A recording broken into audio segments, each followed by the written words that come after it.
Hey, what's going on? This is Attorney Session, here to react to Code Blue Cam's The Worst Thing You Could Do If You're Late for School. This is bound to be a good one. If you have not subscribed to the Attorney Reacts YouTube page, please do so right now. Thank you for tuning in to our videos, and yeah, let's jump right into it. A gold SUV was allegedly traveling 70 miles per hour in a downtown area and had been passing other vehicles in both the right parking spaces and the left oncoming lane. About 10 minutes later, the Coon Valley police chief observed the suspect vehicle traveling 106 miles per hour in a 30 mile per hour zone. 146, call across. He came into town 106 miles an hour and I'm eastbound at County P. Never mind, he pulled over 900 block. Turn the car off and step out right now. Turn the car off and step out. Why? Okay, so the cop told the lady to step out of the vehicle. Can he do this? The answer is yes, absolutely. A cop may order a motorist out of the vehicle during a lawful traffic stop. A cop's authority to do this comes from the Supreme Court case Pennsylvania v. Mims. And according to that holding, a cop does not need a reasonable suspicion nor a probable cause to ask a motorist out of their vehicle. But here's where it gets tricky. Technically, you're not breaking any laws if a cop says, hey, you mind stepping out of your vehicle? And you refuse. However, refusing to exit your vehicle when a cop gives you a lawful order to do so could end up in your arrest for not following a cop's lawful order. So if you're unsure whether or not the cop is giving you a lawful order or just asking you to step out of your vehicle, it's best just to ask him, hey, officer, are you ordering me to get out of my vehicle? So here, I would take it that the cop is ordering this lady out of her vehicle. He's asking in an elevated tone. He seems pretty upset, and she's calmly refusing to do so. Let's see what happens next. I comply with you. Your compliance is going to be getting out of the car. I'm not going to get out of this car. She said, I'm trying to comply with you. I'm trying to comply. But he asked her to get out and she didn't get out, so that's not compliance. Okay, you are under arrest. For what? For reckless endangerment. For what? That's a felony crime. Am I endangering?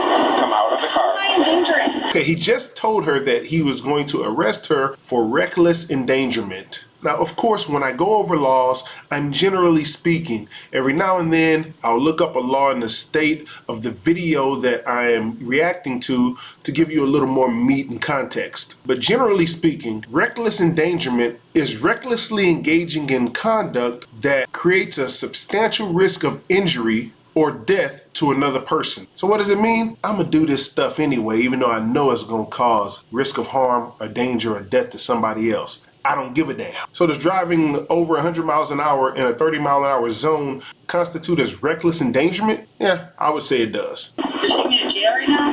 Yes, ma'am. Coon Valley? I don't think you should be worried about going to jail in Coon Valley, but I would be worried about going to jail in Coon Valley. So do you have an identification with you? So the cop asked for the passenger's identification. This comes up in a lot of our videos, and I'm going to address it again since it came up again. Can a cop ask for an identification of a passenger in the car? Generally, operators of motor vehicles are required to show their ID to a cop, not the passengers, unless the cops suspect the passengers of committing a crime in that state. In Wisconsin, of course, they take it a few steps further. Specifically in Wisconsin, as the passenger, you are under no obligation, you are under no suspicion of wrongdoing, and as such, do not need to answer any line of questioning, nor provide any identification on request or demand, nor provide proof of immigration status. There, police are not able to arrest you for simply refusing to show them an identification if you're a passenger. Just some healthy nuggets to know. I just told you his name.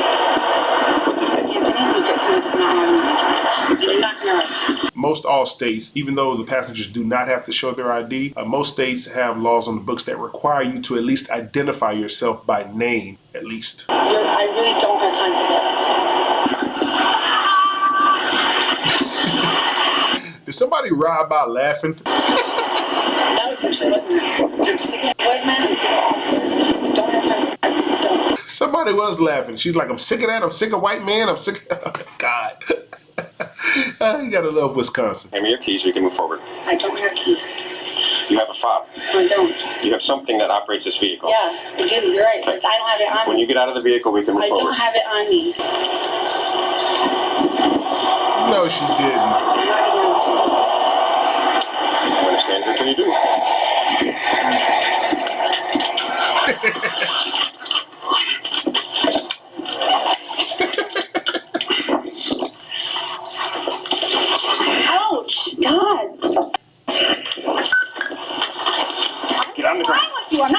on the Lady, just comply. Just comply.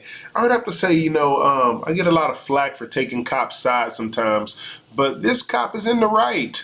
In the last video I posted, the jerks were being a-holes. It just is what it is. It's not always the case, but it is what it is. This lady is in the wrong right now. She should have complied. As he attempted to take her into custody, a bystander assisted in handcuffing her.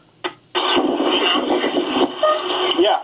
Unlock my doors from the driver door. Go to the passenger side. I have a pair of handcuffs down in on my belt on the floor. Okay, so this is a very interesting turn of events. A bystander came by and asked the cop if he needs some assistance. Let's talk about that for a second. Bystanders assisting police officers. I know that in this specific case, the bystander asked the cop, does he need his assistance? But what if a cop asks a bystander for their assistance? Many states have laws on the books criminalizing citizens for their refusal to aid police officers when commanded to do so. For purposes of this video, of course, under Wisconsin law, the statute specifically reads, whoever without reasonable excuse refuses or fails upon command to aid any person known by the person to be a police officer is guilty of a Class C misdemeanor. So let's reverse the scenario and say if the cop saw this bystander and needed his assistance and told him to look in the car and do whatever the hell he told him to do, would the man be obligated to do so? Under Wisconsin law, yes, he would be. And by his failure to do so without reasonable excuse, he could be charged with a Class C misdemeanor. How about that? Thank you, sir. Put your other arm behind your back. Put your other arm behind your back.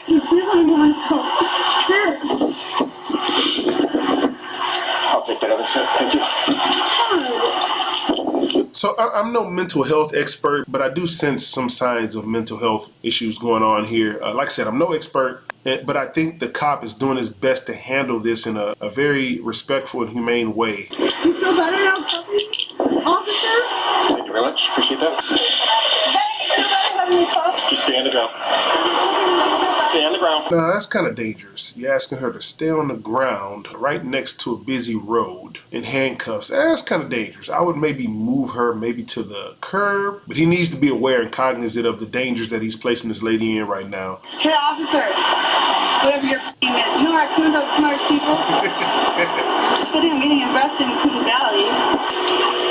It's like on my arm. So the cop is performing a search. So here the lady was placed in handcuffs, and now she's being searched. So I'll start at the beginning. In most cases, a search warrant pursuant to the Fourth Amendment is required to perform a search on a person. However, there are some exceptions. One of those exceptions being a search incident to a lawful arrest, or a sitla. This exception states that at the time of a lawful arrest, a police officer may conduct a search of the arrestee, including his person, clothing, and wingspan or grabbable space, without a warrant in order to keep the officer safe or to preserve evidence. There's no question that that's what this cop is doing right now, checking the lady to see if there's anything on her. Note that although a cop can search within the arrestee's wingspan, this exception does not give the cops the right nor ability to search the trunk of the car.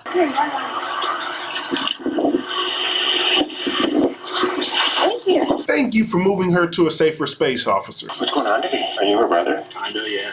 Is she upset about something? Mental health thing. You or her or both of you? You or her or both of you? What the hell is wrong with this guy? Why is he asking this? To him.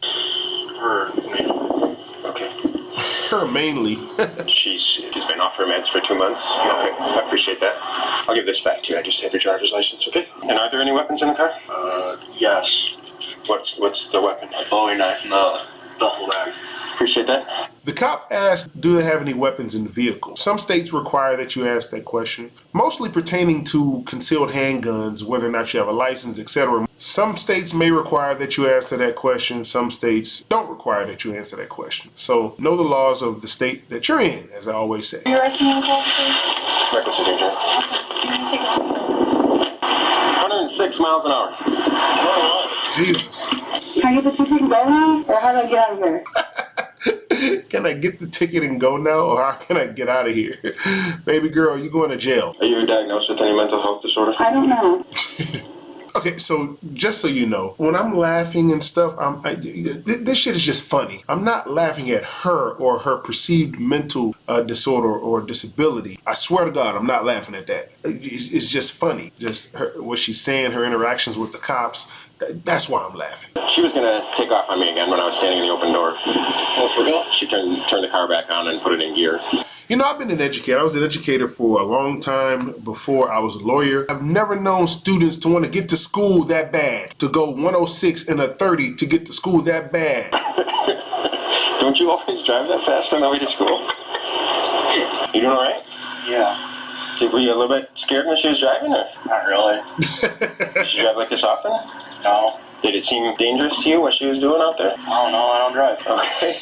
You got your instruction permit, right? Yeah. Would you drive like that? No, probably. Okay, all right, that's good. You want to just tell me where the drugs are in the car since the dog told us that they're in there? I don't know. Oh, so apparently they went and got a drug dog. Okay, let's talk about that for a second. Drug dogs and traffic stops under Rodriguez v. United States. Unless police have reasonable suspicion of a crime, it is an unconstitutional seizure for them to extend a legal traffic stop in order to conduct a dog sniff. Dog sniffs at a traffic stop are considered searches under the 14th Amendment, and they do require probable cause. However, a police officer cannot use a dog to obtain probable cause unless they already first had reasonable suspicion.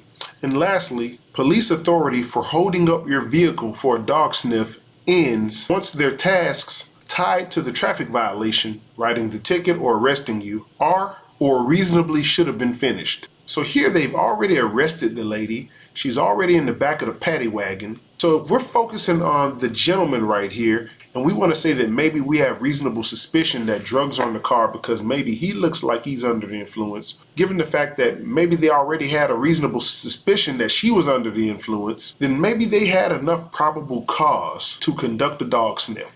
You don't know? I don't know. Okay. Would you mind just turning your pockets inside out for me just to demonstrate to me that you don't have any drugs on you right now? Yeah, I don't have anything on it. I don't do anything. Okay. You don't use any drugs? No. Does Amanda use any drugs? Sometimes. Covering addict. Okay. He might want to keep his mouth shut, but I doubt he understands the implications of him not keeping his mouth shut. If you do find anything and it's not mine. Okay, fair enough.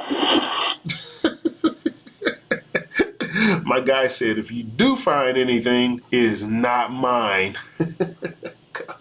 Amanda, you have the right to remain silent. Anything you say can and will be used against you in a court of law. You have the right to have an There you attorney go. present with you prior to any questioning if you wish. If you cannot afford to hire an attorney, you have the right to have the court appoint you one free of charge prior to any questioning if you wish.